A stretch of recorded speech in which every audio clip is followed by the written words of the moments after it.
A few weeks ago, I talked about the box office predictions for the Joker, and I asked the question, could it hit $1 billion? Could this movie be the next $1 billion entry in the DC Comics lineup in the new age, past The Dark Knight and The Dark Knight Rises, right? We have Aquaman for the DCEU hitting that 1 or 1.3 billion. Wonder Woman 2 is expected to hit it next year when it comes out. But could Joker do it? I didn't think that this movie could potentially have the legs to do it. And I was wrong. I was absolutely fundamentally wrong. This movie is on absolute fire. Now, it's on fire here in the States because last weekend it premiered with, $96 million roughly. This weekend, it pulled in another 55 million, which was down by only like 40 some percent, which was not bad at all. Most movies have a far greater drop off, especially because it was up against the Addams Family, which had a decent bow this weekend, and Gemini Man, which crashed and burned. And not just like here. I mean, like internationally, Gemini Man crashed and burned. It hit 31 million domestic and 39.5 million international. It hasn't opened in China yet, which they're hoping is going to really kind of boost up Gemini Man. But that in the Asian markets should really do well. But other than that, the movie's got to make like $275 million globally to be considered a break even. And they don't even see that happening. Whereas this $60 to $70 million movie that Warner's put together, this dark, hard R character study, is doing insanely well here in the United States. As I pointed out in my video on it yesterday, it did well during the week. It did really well during the week, 9.6 million on Monday, the highest Monday earnings for any movie in, I think, October, or any R-rated movie in October, basically. Because you know how they always like to find that one little thing and go like, you get a gold star. But even in Europe, the movie's doing exceptionally well. Its international bow right now, or I should say its worldwide grosses right now are about $544 million in 2 weeks. Damn. Barely anything comes close to that these days that doesn't have Marvel or some huge ass ensemble or some animated movie attached to it. But this little movie, and let's be fair, it's a little movie. I'm still trying to figure out where that $70 million came from. But I do think a lot of it went into the production design as well as the VFX to make Brooklyn look like a 1981 Gotham. I really think that's where a lot of the effects went to. But that being said, this movie has captivated people from around the world. It's captivated them insanely high amounts. They're going multiple times in some cases. People are seeing them. And again, nothing from the media on this. What I talked about yesterday was that a week ago, they hated the movie. Now they love the movie. They're tweeting out, oh, the Joker's going to be #1 this weekend. And it's not followed by, an ellipses with beware incel violence, because no one got hurt. No one has been hurt.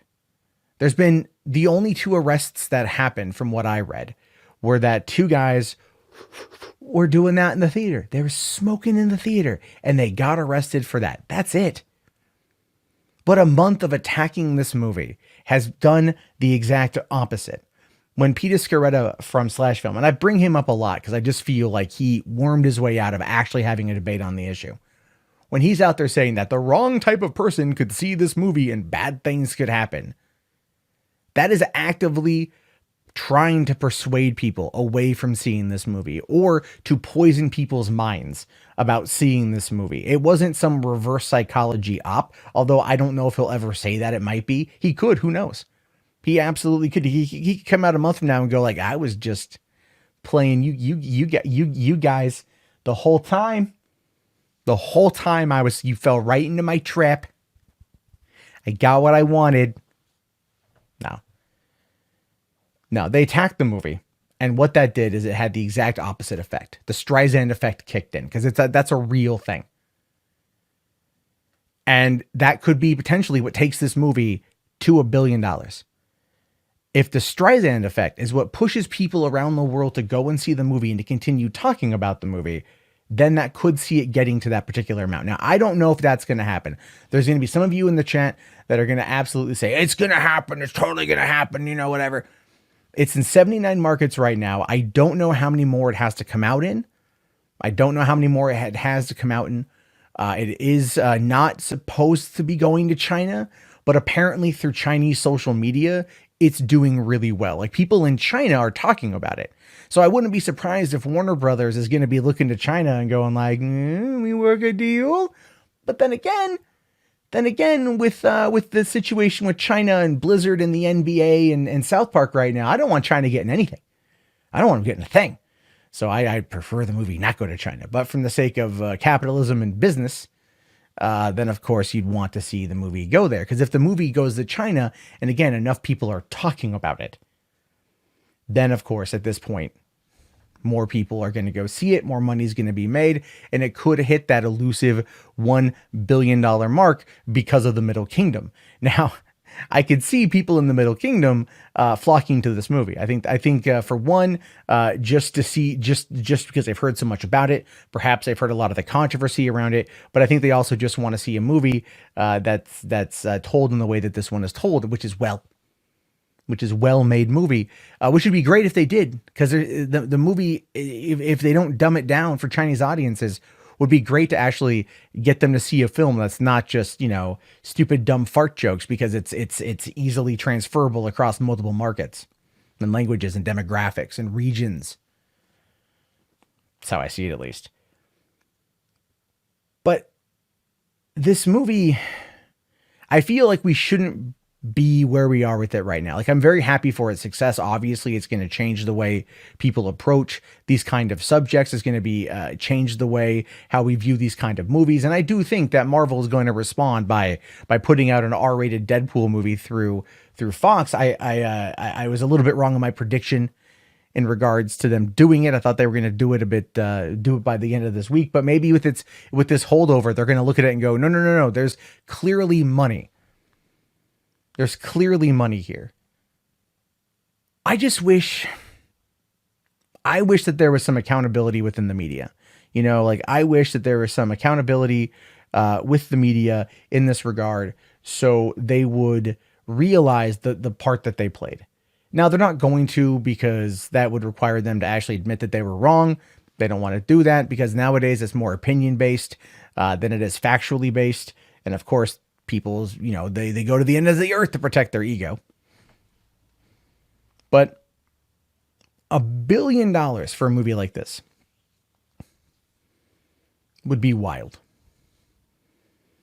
It would be absolutely insanely wild. And I think the world would be ready for that. And I think the world would be ready for that, because it would showcase that not everything has to be insane amounts of spectacle, that not everything has to be just over the top Michael Bay-esque CGI, which, I mean, if you go and you look at like the fourth and fifth Transformers movie, there was like no soul to those films. You could argue that number 2 is in the same vein. I think number 3 was good. I'm putting that out there. But the 4 and 5, man, there was like no soul there. It was just CGI and chewing the scenery and fake explosions in the distance. And it just, after a while, you just don't want that. You want something maybe a bit more smaller scale, but in the same bracket, in the same universe as all these other things. I know people like Martin Scorsese think that these movies, like Marvel movies, DC movies, are turning the theaters into a theme park, which I don't agree with. Jennifer Aniston doesn't want more Marvel. She wants more Meg Ryan. Well, if Meg Ryan wanted to act more, she could probably get a bunch through Amazon or Apple TV, which is working with A24, which puts out these smaller independent films that find a way to make a profit because they go to those particular regions. Cinema is definitely changing 100%, and with that are the tastes of the moviegoers. So it's weird that a movie like Joker is having as big of an impact that it is, because it is showing you that there is a bit of the zeitgeist that's changing. There's a paradigm shift in what the audiences are wanting. And I think potentially in regards to DC, they're just happy they finally got a good movie. And I say this as a DCEU fan, by the way. I say as a big fan.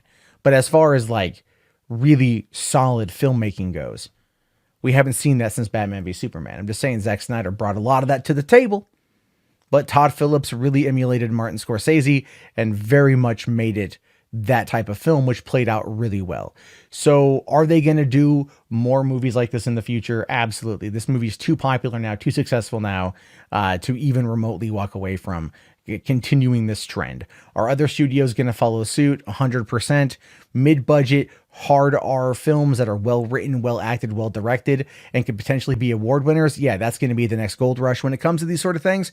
And I think you guys know that I'm right on that. But anyway, could Joker hit $1 billion due to the Streisand effect is ultimately the question I want to pose in this video, this long-winded rant about everything, because I keep talking about it, because it's fascinating to me. And I want to hear your guys' thoughts. I want to hear your opinions. Let me know down in the comments below. Type in DC if you guys made it this far. Slap on that like, hit that subscribe. I'll talk to you all later. Have yourself a great day, and peace out.